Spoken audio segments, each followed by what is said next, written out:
Kucing gue sakit. Kira-kira biayanya mahal gak sih kalau buat berobat? Mahal gak ya? Kayaknya mahal deh.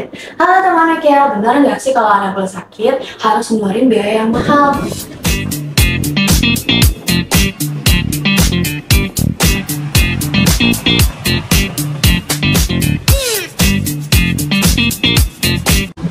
Nah, kebetulan kita udah ada di Weekend Vet Clinic. Kita akan jawab mitos apakah benar ke dokter hewan itu mahal langsung di depan dokternya.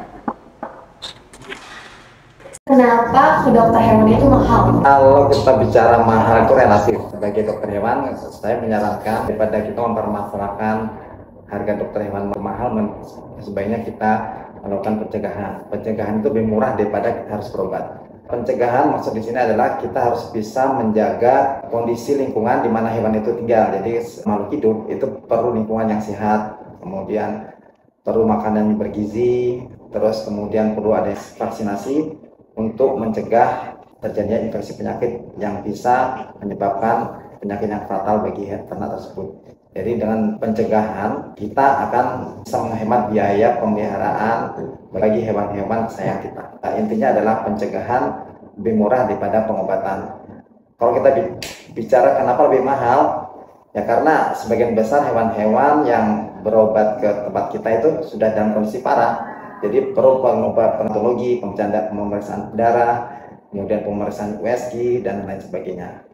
Pentingnya vaksinasi untuk anabul apa? Pentingnya vaksinasi anabul. Jadi kita kalau bicara vaksinasi itu sebetulnya suatu kekebalan tubuh pada hewan-hewan kesayangan kita. Jadi fungsi vaksinasi itu adalah kita memberi virus yang lemah ke dalam tubuh, sehingga nanti dalam tubuh itu akan memberikan suatu perlawanan imun, jadi meningkatkan titer antibodi kita terhadap penyakit tersebut. Yang kedua, dengan kita melakukan vaksinasi itu akan melindungi hewan-hewan kesayangan kita dan juga orang-orang rumah, karena ada beberapa penyakit yang bisa menular ke sesama hewan dan juga bisa menular ke manusia, zoonosis seperti rabies. Jadi vaksinasi itu kita harapkan adanya kesadaran dari semua pemilik hewan-hewan kesayangan untuk melakukan vaksinasi, sehingga akan tercipta suatu herd immunity. Jadi herd immunity itu adalah ciptakan kekebalan dalam suatu kelompok atau suatu wilayah, sehingga akan menimbulkan kekebalan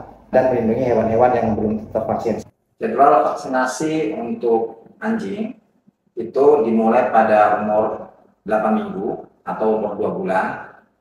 Vaksin yang diberikan itu adalah distemper, hepatitis, parvovirus, dan parainfluenza. Kemudian diulang pada 4 minggu berikutnya, yaitu umur 12 minggu atau 3 bulan. Vaksin yang diberikan sama seperti vaksin pertama, ditambah leptospira. Kemudian pengulangan vaksin yang ketiga itu dilakukan pada umur 16 minggu atau 4 bulan. Sama seperti vaksin yang kedua, tambah dengan vaksin rabies. Kemudian untuk vaksin tahunan itu sama dengan vaksin yang ketiga. Sedangkan untuk vaksin pada kucing dimulai pada umur 8 minggu atau 2 bulan. Vaksin yang diberikan itu untuk virus Panleukopenia, rhinotracheotis, dan calicivirus. Kemudian pengulangan untuk vaksin yang kedua itu dilakukan pada umur 12 minggu atau 3 bulan. Vaksin yang diberikan sama seperti vaksin pertama, ditambah dengan chlamydia. Kemudian untuk pengulangan vaksin yang ketiga sama dengan vaksin yang kedua,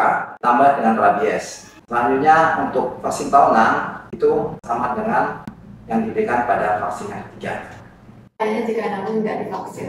Kalau anabul tidak divaksin itu sangat berbahaya karena dia bisa terserang penyakit hewan menular, di mana pada saat dia diserang dia tidak mempunyai pertahanan tubuh atau belum mempunyai antibodi untuk melawan penyakit tersebut, terutama pada hewan-hewan yang masih muda. Dan itu juga membahayakan bagi hewan-hewan di sekitarnya karena kemungkinan besar dia bisa membawa penyakit-penyakit yang berbahaya ke lingkungan hewan tersebut. Setelah mendengar dari jawaban dokter tadi, saya juga paham nih kalau misalkan mahal atau tidaknya itu relatif teman-teman. Kalau memang terlambat itu terbilang mahal, tapi kalau belum terlambat terbilang pasti lebih murah. Nah, tapi balik lagi nih teman-teman, seberapa sayang kita sama anabol dan seberapa penting kesehatan anabol bagi kita. Nah, segitu dulu ya teman-teman video kali ini. Jangan lupa subscribe ke channel kami karena kita akan memberikan informasi dan jawaban mitos-mitos selanjutnya.